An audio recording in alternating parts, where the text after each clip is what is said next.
like you were saying earlier, oh, most people are like, oh, I'm not in fight or flight, or that's not me, or I don't have any Hmm. stressors. I mean, that's true to them. But what we're doing is we're trying to spread knowledge and teach people that doesn't have to be the way that you live. You can live in a more regulated state that has peace, joy, love, relaxation. Those things aren't supposed to be the norm. And so Hmm. we're living 90% in stress, maybe 10% in those states.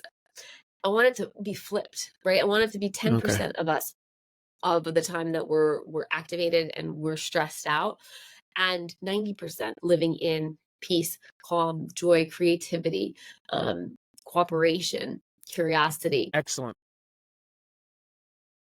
Welcome to the Journey to Your Best Self podcast, brought to you by Your One Self. As always, I'm your host, Brian O'Neill. My co-host is Andrew Moshokumu. Together, we'll explore the transformative journey of self-discovery and holistic integration. Our purpose is to provide ancient wisdom and evidence-based methods, allowing you to merge your mind, body, and spirit into a harmonious whole. Alongside us today, we are blessed to have Tara O'Neill, a clinical hypnotherapist, certified life coach, and yoga instructor. Let's dive in and embark on this journey. Hi, Tara. Hello, Brian. How are you? I'm great. Let's get things started right away and touch on this critical topic of understanding and regulating your nervous system. I just want to give a little bit of background knowledge on the nervous system, help us redefine it. A lot of us do have an idea at a basic level of what the nervous system is, but it's helpful to get those ideas to the forefront of our mind so we can connect with what you have to teach us today. The way I like to think of it is the nervous system is the body's command center.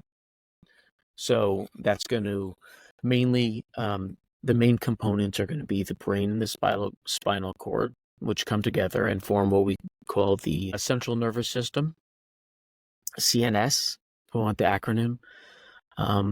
Think of the brain as your control room where the important decisions are being made, and the spinal cord as the highway that sends those messages, those decisions that have been made back and forth between your brain and the rest of your body. So again, it functions as a messaging system, right? We have our mind and then we have the rest of our body, and it uses these electrical signals to communicate. So one of the basic things you learn about when you first learn about the central nervous system often is if a child touches something that's hot, they might not know critically what heat is and that it will damage the skin, the epidermis, but their brain knows immediately to have them pull their young hand away from that hot object. So how those sensory nerves work, and it's instantaneous, and the control that the mind has on the body is really displayed there because it happens, reflexively and without any control that you have over it. So that's really displays the rapid communication that's there. But there's so much more that kind of can affect what we're trying to explore here at A Journey to Your Best Self, and that's the mind-body kind of interplay. So it's not just physical. Our thoughts and emotions can also influence, right, our health as well. So it's vice versa. Physical can affect the mind, and the mind can affect the physical, and they're all connected there. So that connection is what we're going to explore today. It's vital to understand stress and how that can affect us physically, and how managing our mental health can help us feel better physically, mentally, emotionally, spiritually, and that's just going to lead to better overall well-being. So without any further ado, now that we've kind of given a little bit of a basic understanding, can you kind of delve a little deeper and talk about the two critical components of the nervous system, the sympathetic and the parasympathetic nervous systems? Yes, thank you so much, Brian. That was a great introduction. The nervous system can be complex, and we're going to do our best to break it down into a simple, digestible way of understanding it. Remembering also that the mind and the body are connected. So I will often remind viewers and listeners of this and keeping it in the back of your mind, reminding people because the current model often separates the mind and the body or the brain and the body. The medical model that we're currently in usually will say, oh, if there's a mental issue, it's separate than a physical issue and vice versa. So let's break this down into two parts of the nervous system. So there is the parasympathetic or rest and digest, and there's the sympathetic, the fight or flight. I'll often talk about fight or flight as the survival portion of the nervous system. And it is very helpful. And if you think of the evolution of it, it's our body's always trying to keep us safe and alive. And evolutionarily, it was very important to have this fight or flight system when you were either running from some sort of a threat, a major threat, maybe an animal. And we don't need the fight or flight system as much. Most of us in our modern world are relatively safe. However, it's still being activated. Now, let's talk a little bit about what fight or flight looks like in the body. You might have a rapid heart rate, dilated pupils. The blood starts going to the muscles, releasing adrenaline and other hormones to activate your whole system so you can get out of that threat. And usually it comes back down pretty quickly. Like if somebody just gets startled or, Mm, there's something that scares them, mm, they'll find out, oh, they start to maybe shake it, they jump a little bit, and then they come back down and they come back down to a baseline. So that would be a healthy fight or flight activation and regulation back down. The other part of the nervous system is going to be the rest and digest. And this is going to be helpful for when your body is eating, when you relaxing. You might feel a little more calm. This is when you put your feet up on the couch and you cross your legs and you send a signal to your body that it's time to relax. And so these are not always, it's not either always one or the other.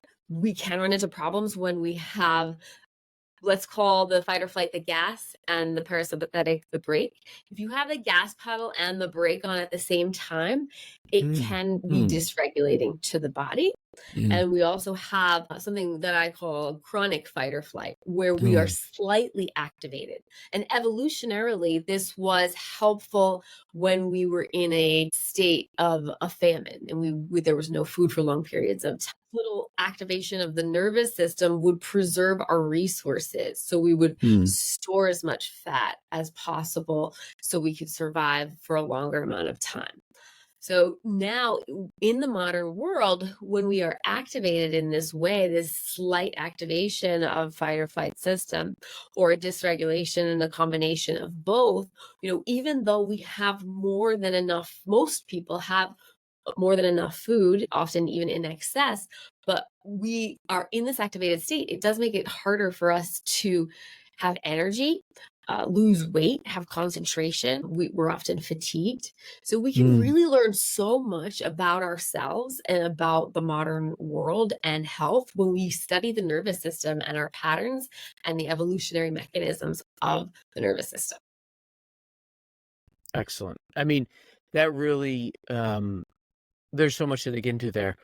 This episode, and this is going to be another one of the reoccurring topics that we discussed, but it really um, kind of reflects the your oneself kind of theme of tagline, if you will, of ancient wisdom, modern medicine, because a lot of the answers lie in ancient wisdom, but a lot of the evidence that there is chronic fight or flight, or that there is dysregulation, or that there is an imbalance, so can be measured. There's a lot of measurables here with the heart rate, with the dilated pupils, as the examples you gave, with the increase of adrenaline, the hormone imbalance. There's so much there that's evidence that if you're at a resting state, or you're not, running a marathon or running from a saber-toothed tiger,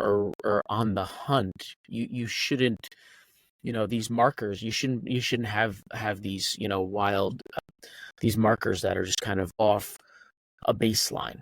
And it's just thinking about it, and thinking about the chronic nature of what some people are going through, it's just kind of making me exhausted just thinking about that, because the flight or flight is supposed to be temporary, right? So you could imagine getting to that state for 15 minutes to in an emergency, or in a life or death situation, or in a critical situation where you were protecting someone or something. That would take a lot out of you. And then now imagine going through it all your waking hours is it's going to affect so many aspects of your life. So there's going to be a lot of really great strategies that we go over. First, it's recognizing an imbalance, and then it's listening to you kind of guide us to a better place. Did you want to discuss there, Mr. Steve, well, the polyvagal theory, right? It is kind of connects with the balance and well-being that I was talking about, right? This is one of the kind of go-to kind of theory.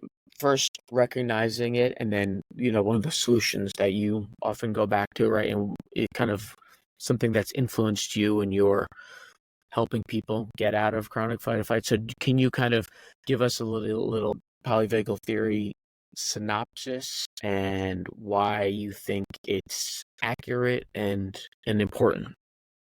Yeah, absolutely. And just to clarify, I'll often refer to, chronic fight or flight or survival mode. Mm-hmm. However, it might help to mention that there's another part of the nervous system that was relatively recently studied, and it's called the polyvagal theory. Mm-hmm. And Stephen Porges, who is very highly respected in the world of academia, proposed this, and it is accepted in the medical community. So the notion is that the vagus nerve influences two parts of the parasympathetic, the rest and digest. So there's Okay. one that's called the ventral vagal pathway, and this brings about feelings of safety and connection. This would be your vagus nerve um, being regulated, doing what it needs to be doing, or it's working properly. And this promotes feelings of calmness, safety, security. The other part of the parasympathetic is called the dorsal vagal pathway. And this is activated when there's extreme stress and can lead to shutdown and dissociation. So sometimes, even though I'm saying chronic fight or flight, I'm also referring to this shutdown and dissociation, that the body, all the circuits have been blown and they're in complete, they're practically not working at all. Mm. And this evolutionarily is almost you could think of the idea of playing dead, right? Whereas it's not a freeze state. A freeze state implies like a feeling, a brace, and where everything is contracted. The shutdown is just complete shutdown. Hardly any of the body systems are working. And so he was revolutionary in his theory of the polyvagal theory. This brought a whole new perspective of the nervous system. So it's worth mentioning, but I don't think people need to understand, unless they're interested. They don't need to understand, they don't have to take a whole biology class to know that this exists. The importance of us sharing this is so that people can inquire as to their own health, their own body, their own stress response system reactions and responses, which leads us into, okay, how did we even get here? Right, because a lot of the just to finish that point of knowing the nuances between the flight contraction versus the complete breakdown. One of the things, the end results are going to be the same for people, right? The symptoms that they show are going to be the same, because the patterns that got them to either the contraction or the flaccid nature of their system are also going to be the same, right? So the things that occurred or the situations that they found themselves in or their state of mind is going to kind of lead them to either one of those two things happening, and then they're going to, kind of face the same challenges. So, getting back to, how they got there or how people that may be struggling got there, is this something that, you're having a bad day, suddenly, you're in chronic flight, or is it something that's kind of long lasting? You have to look farther back than that. Take it away. Yeah, absolutely. So while it's important to understand where these patterns originated from, Mm, uh, we don't need to you don't have, in order to heal and to reset the system and to reprogram the system, you don't have to go into, oh my gosh, this must have been the reason why, or blame this person, or have guilt, or I should have done this differently. So we're just sharing this, so it's helpful to get some insight on how we got to where we are, and take away any sort of self-blame or guilt or mhm, responsibility. While I do think it's important to take responsibility for your health, I think this knowledge is very freeing for people that are really hard on themselves, that have really high expectations. Oh, I don't understand why this is happening to me. Why is my body not failing me? What did I do wrong? mm, And so I want to go into just quickly that the first 7 years of our life is going mm. to be where our nervous system foundation is formed. Even the Okay. first 2 years, they say, are the most important. And that's whatever happened in our environment. It's not to blame anyone, but if you had a stressor that happened, in those first couple of years of life, that's going to set the foundation, being a little bit dysregulated. So if you think back to any sort of childhood injury or wounds or traumas, and they don't have to be severe, just little small traumas. If you had a mother that was sick when you were in utero, or you fell when you were a toddler, you had somebody in your environment that was very anxious.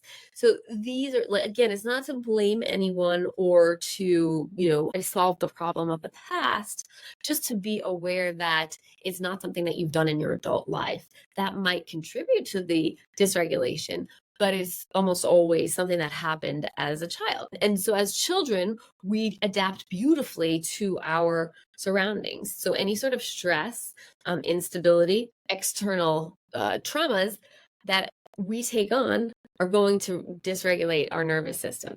Mm, So that being said, once we can kind of free ourselves of any sort of blame, mhm. um, to It ourselves, is, agree with you. It's, I mean, a lot of that we have talked about in the past. There is definitely a balance between dwelling on these, traumas, the adverse childhood experiences, but there is value in the clarity that will get you to the point where you're willing, you know, so often what we see with working with people is that they have to be all in 100% willing to do the work and to make those changes to their patterns.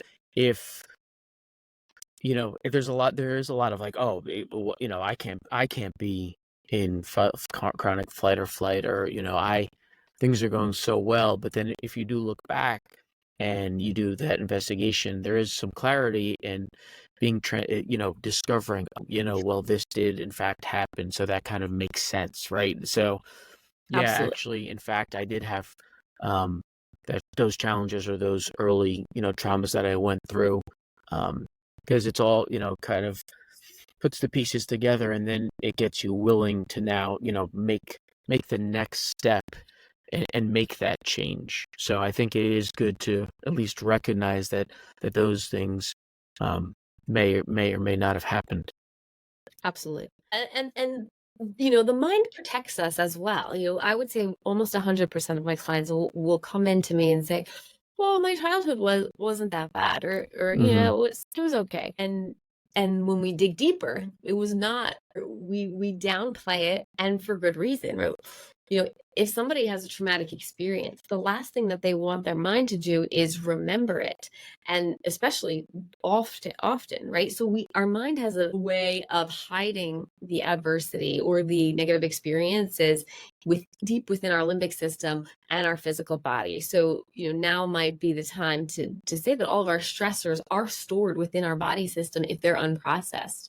So a lot of the regulation can be healed when we process this. And we'll talk about how to do that in a little while. Mm-hmm. We'll give you some really good tips on, Mm-hmm. okay, so yeah, I have a lot of this junk stored in my body and my mind. What do I do? Right. So we're going to tell you exactly how we can help begin to purge the stressors. Right. Okay. Well, so Yeah. sure. Oh, I was gonna say, I Um, like to call it 10,000 paper cuts. Little. that's yeah, that's what I was kind of getting at. Go ahead. Yeah, so most people are not going to have assault or severe abuse. It's going to be these micro transgressions that happen over time, and they store them up and collect them, and so that contributes to a lot of the stress. So it decreases their window of tolerance. So if they have all of these stressors in their mind and their body, it's gonna not, like, the cup is kind of always full, right? Or empty, depends on how you want to look at it.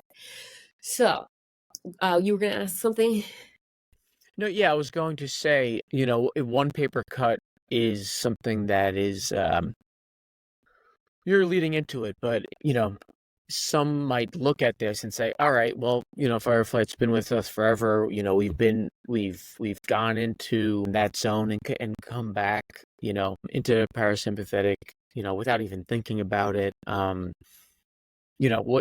What can what's really why should we really care about this Firefly, this sympathetic? What is that gonna cause staying in that sympathetic state for more than you historically should. What are going to be the results? What are the mental and emotional impacts of kind of being chronically activated? The body is so wise and can Mm, adapt. After decades mm, of being in a activated state or mm. chronic fight or flight, your body systems begin to break down. Oh And boy. you may have illness, you may have Mm, insomnia, you might have stress, that what we've been talking about, stress, anxiety, overwhelm, almost all the time. mm, And usually, oftentimes, this will lead to addiction. Maybe people are only able to use medicine or substances in order to stay regulated, or to fall mm, asleep, or to stay mm, awake, and further taxing the body.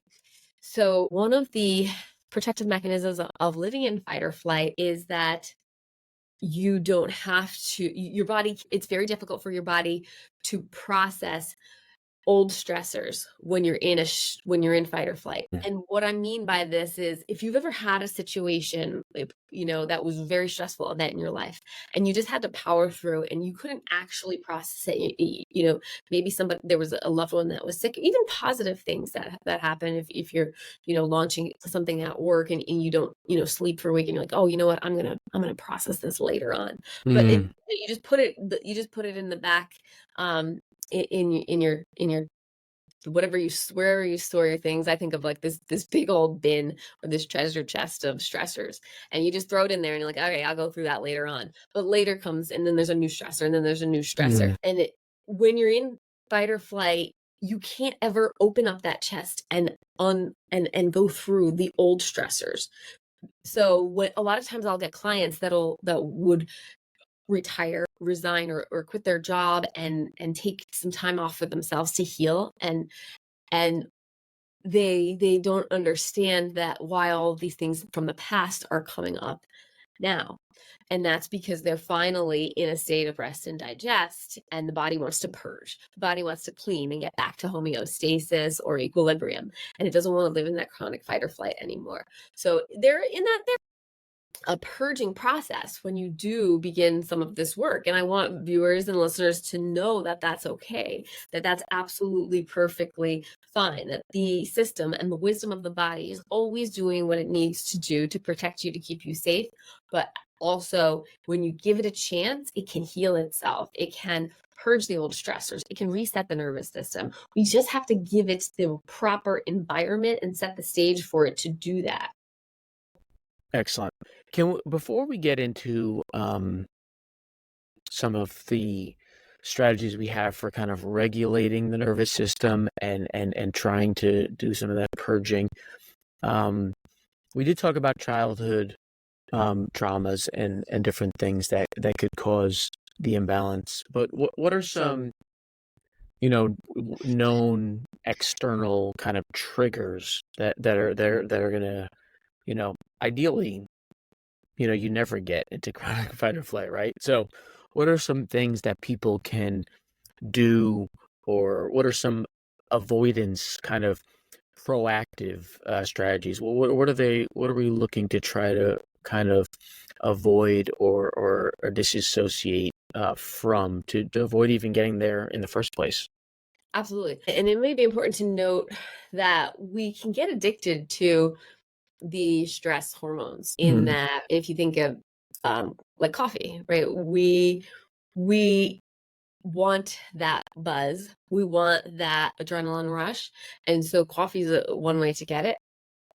So if you are starting on this journey and you know that coffee has a negative impact on you, but you kind of mm, still do it anyway, that might mm, be something that I don't say an easy fix, because it could be, it might take a few days to detox from that, but that's a really good tangible step that mm, anyone can do. Watching the news, definitely, that's, I don't know if I want to talk about ulterior motives, but there's, would say that the news is supposed to put a little bit of fear and worry and anxiety into mm, us. mhm, And I would say I don't watch the news because of that, because you think of your subconscious is always listening. So when you mm, have the news on in the background mm, and you have all of that stuff going into it, mm, two things. One, it's just taxing the system even more because you have enough things on your mind to worry about. You don't need any added stressors. I'm not saying don't be knowledgeable if you want to know what's going on in the world, but there are ways to consciously read the news and consciously be aware. I would say even if you're sitting in a doctor's office and you hear the news on in the background, mhm, put your headphones on and listen to something else, because mm, again, your subconscious is always listening. So that's one thing that people can, or even gossiping is going to spike that as well, talking about badly about other people. And just, to me, it's everybody's going to have different stressors. It's really about starting to notice like becoming aware, becoming conscious and cognizant of your behaviors and how you feel before and after something, right? So assessing your body reaction. Okay, before you watch the news, I'm feeling calm. After I mm, watch the news, oh my gosh, did you hear this? I gotta go call everybody and tell them about the state of, the world is falling apart, mm. right? So just taking a little inventory. But yes, knowing that, again, your subconscious is always listening. So if you have music on in the background of your car, if you fall asleep to TV, or if you're listening to the news, that's all going in, and that's all possibly affecting your nervous system. Yeah, excellent. I mean, all things that many of us, I believe, can relate to. We kind of know, um, you know, ancient or even not so ancient wisdom of, caffeine after a certain amount of time, after 3, after 6, whatever it is for you. But the temperance of that, the, you know, when you are at work and you need that fix or that replenishment, because it directly interacts with the central nervous system, right? Caffeine and nicotine and those type of even mild stimulants definitely could have an effect, though. So it could be a great place to start to get back to a natural balance.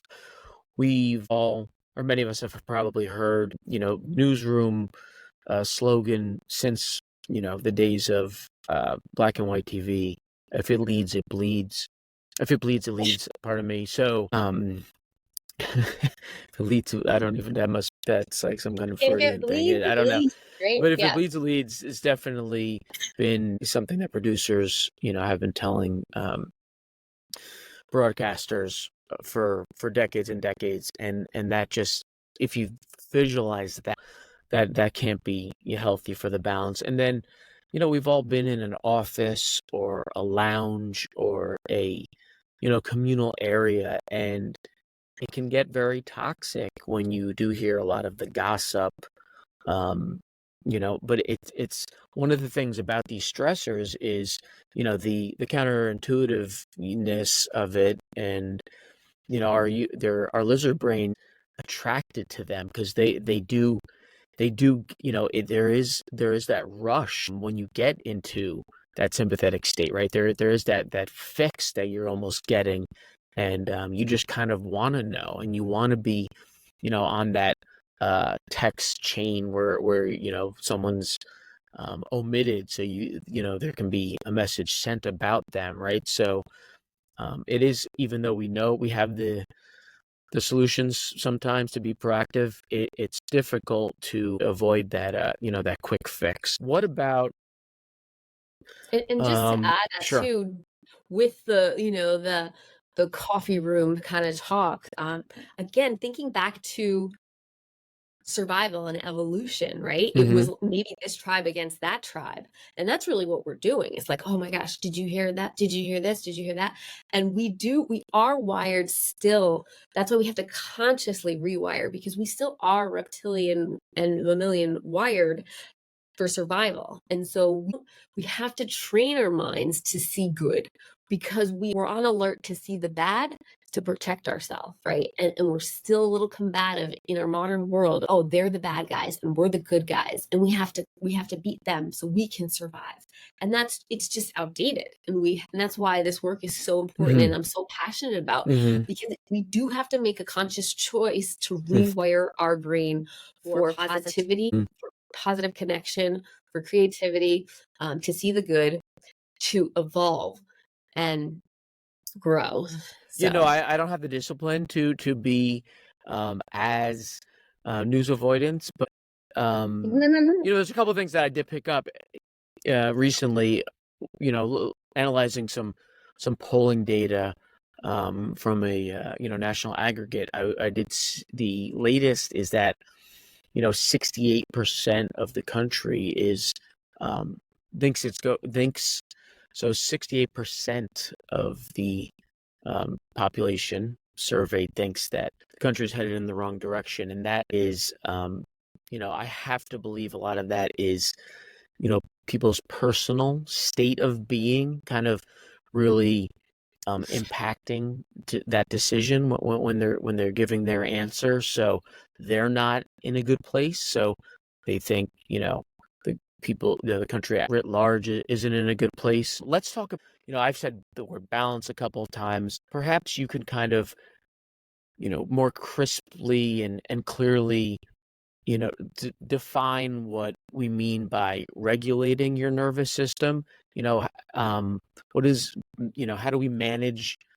Well, we know that managing the balancing between um, the sympathetic nervous system and the parasympathetic nervous system is going to prevent the chronic stress and, promote overall health. What do we mean by regulate your nervous system, and what does a regulated nervous system look like? Yes, absolutely. I want to use the uh, the example of, or have viewers imagine a time that they were driving and they were in a great mood. They were happy as could be, and Mhm. just imagine that. Imagine you're driving, you're in a great mood. Maybe you're with loved ones. Something really good just happened. You're happy. You're chill. You're calm, and somebody cuts you off. Somebody cuts you off like really badly, and you have to slam on your brakes. And what is your reaction? You might be like, oh, that was annoying. Like that Mhm. kind of stuff. That stinks, but I'm okay. We're all okay. And oof, all right, we're back. We're regulated. We come back to that state of being calm and happy. Right. So that was the nervous system doing its job. You might have like like it might have spiked your adrenaline very, very slightly, and then you Mhm. come back down. Now imagine that you are having a really bad day. You didn't sleep. You're Mhm. you're wired and tired. Maybe Mhm. you had too much caffeine because you were trying to stay awake. Your boss is pissing you off. You're fighting with somebody, Mhm. and you're driving, Mhm. and somebody cuts you off. Mhm. Now, what is your response in that situation? It's going to even activate you even more. And all of a sudden, that's the Mhm. worst human in the world. And how can they do that? And your reaction is going to be very different. And that you're probably going to either stay in that activated state that you're already in, or it's going to go up even further and you're not going to come back down. So I understand that there's so many intricacies to the nervous system, but I just want people to notice that. And you had said it earlier, you wonder that 68% of how much of that is intrinsic dysregulation, that they are being having that viewpoint Mhm. externally to what's going on Mhm. around them, right? Mhm. And so I want people to start to be aware of when things trigger them. What was the state that they were in prior to it? And is it really that person's fault or that external um, Mhm. variable that's triggering their nervous system or activating their nervous system? So regulation is, the sympathetic or the fight or flight is not bad. If you go for a jog or if you go work out, you're Mhm. activating your sympathetic nervous Sure. system. But it's Mhm. it's different because that's going to be helping your physical body by doing all Mhm. of the good things that it does, and you can speak more to the positive benefits of working out. But usually after that, after you've exerted yourself in the Mhm. fight or flight, you come back down to a rest and digest. And that's what's so wonderful about exercising. Mhm. It helps, and then it's going to help regulate your blood sugar. It's going to Mhm. release those stressors. It's going to clear your head. Mhm. So there's a lot of variables that you could do today, right now, and that is, exercise and keep a balanced blood sugar to help the regulation of the nervous system. So, in theory, anytime that we are triggered, if we have a negative thought, if we're stressed out, that's an activation of the nervous system. And so that we are so activated in our modern world that we think that we have to be really high up there in order Mhm. to be dysregulated. And like you were saying earlier, most people are like, oh, I'm not in fight or flight, or that's not me, or I don't have any Mhm. stressors. Mhm. That's true to them. But what we're doing is we're trying to spread knowledge and teach people that doesn't have to be the way that you live. You can live in a more regulated state that has peace, joy, love, relaxation. Those things aren't supposed to be the norm. And so Mhm. we're living 90% in stress, maybe 10% in those states. I want it to be flipped, right? I want it to be Okay. 10% of us of the time that we're activated and we're stressed out, and 90% living in peace, calm, joy, creativity, cooperation, curiosity. So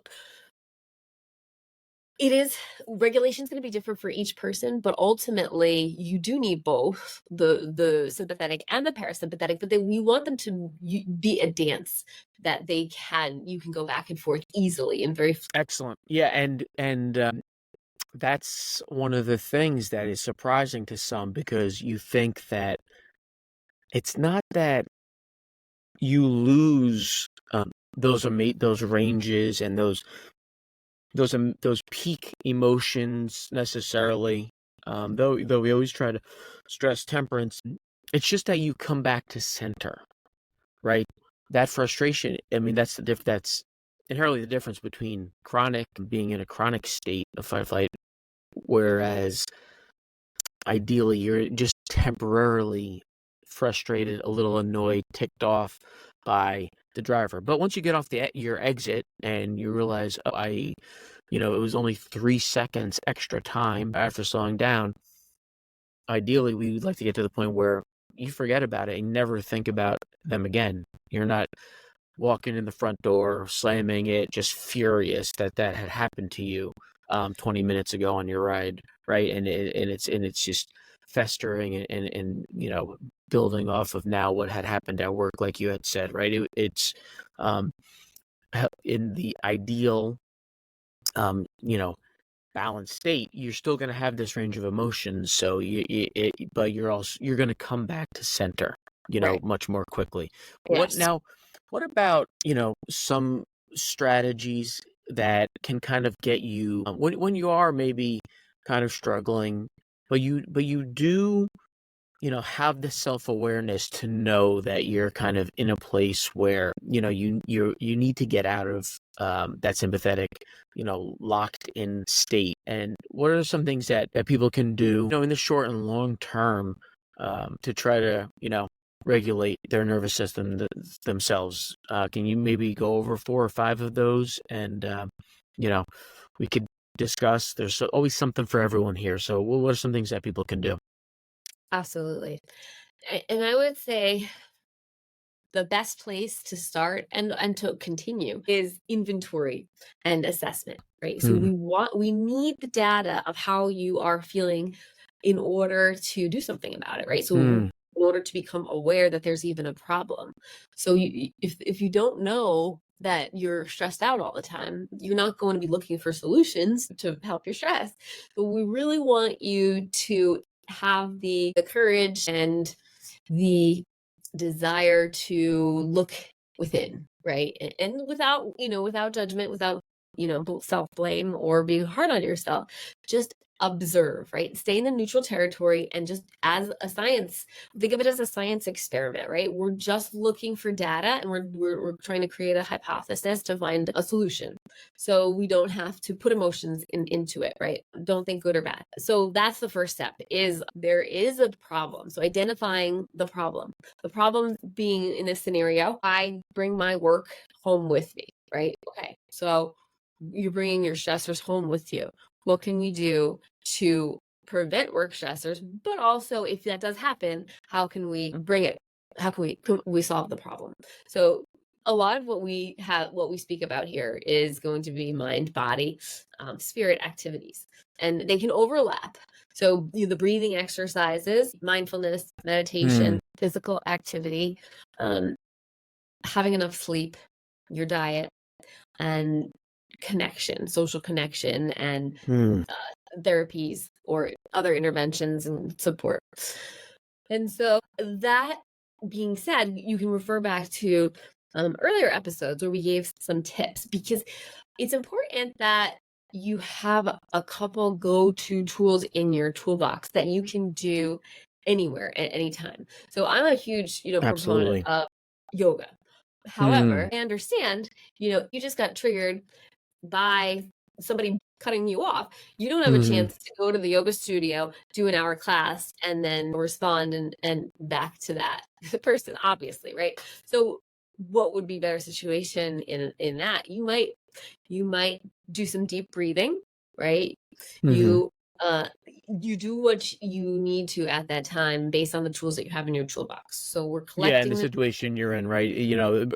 Breathing activity is going to be more conducive to being mobile, being on the move, being in a certain situation where you can't, um, just step outside your cube, drop down to lotus in front of your students or in right. your cubicle, or Absolutely. in a meeting with the boss, right? But you Mhm. could step outside for, Right. 3 to 5 minutes and definitely Yeah. get some Yeah. diaphragmatic And breathing going.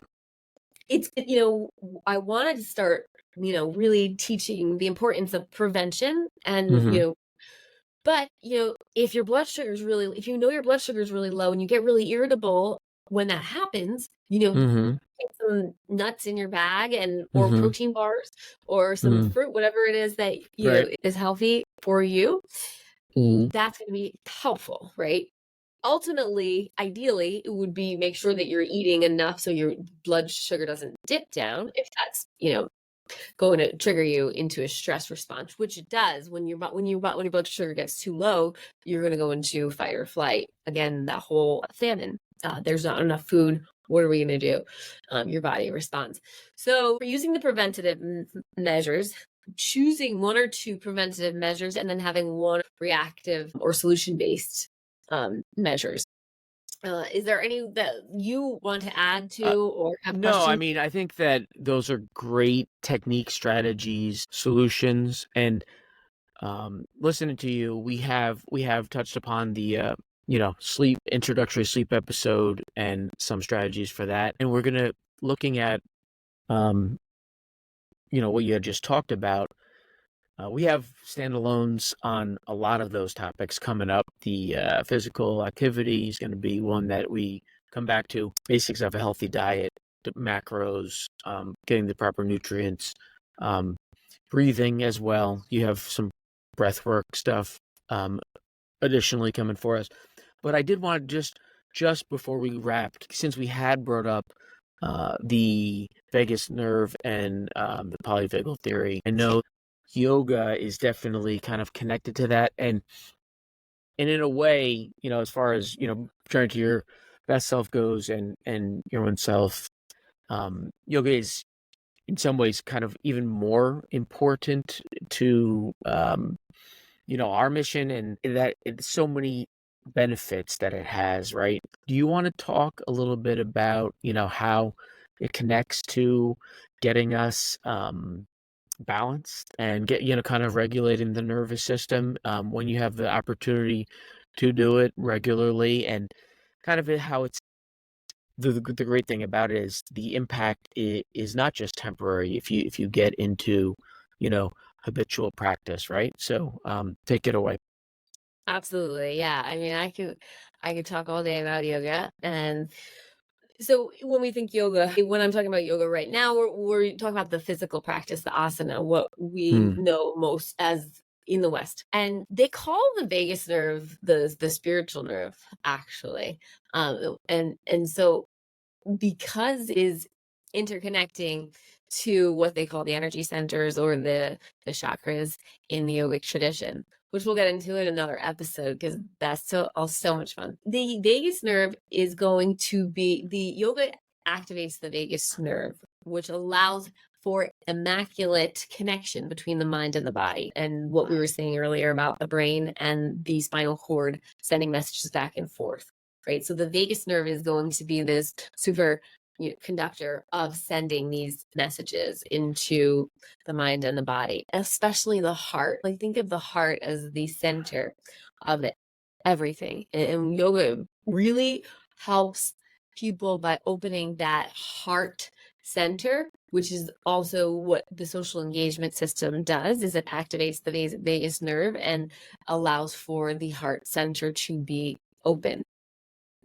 And the beauty of yoga is that there's a lot of different lineages and a lot of different practices that you, depending on where you are and what you need, you can find a class or a session of yoga that helps. So for example, if somebody is in a shutdown or a freeze state, they might need something that's a little bit more activating, and so that you might do a Ashtanga yoga. If somebody is in a fight or flight, they might need something like a yin yoga.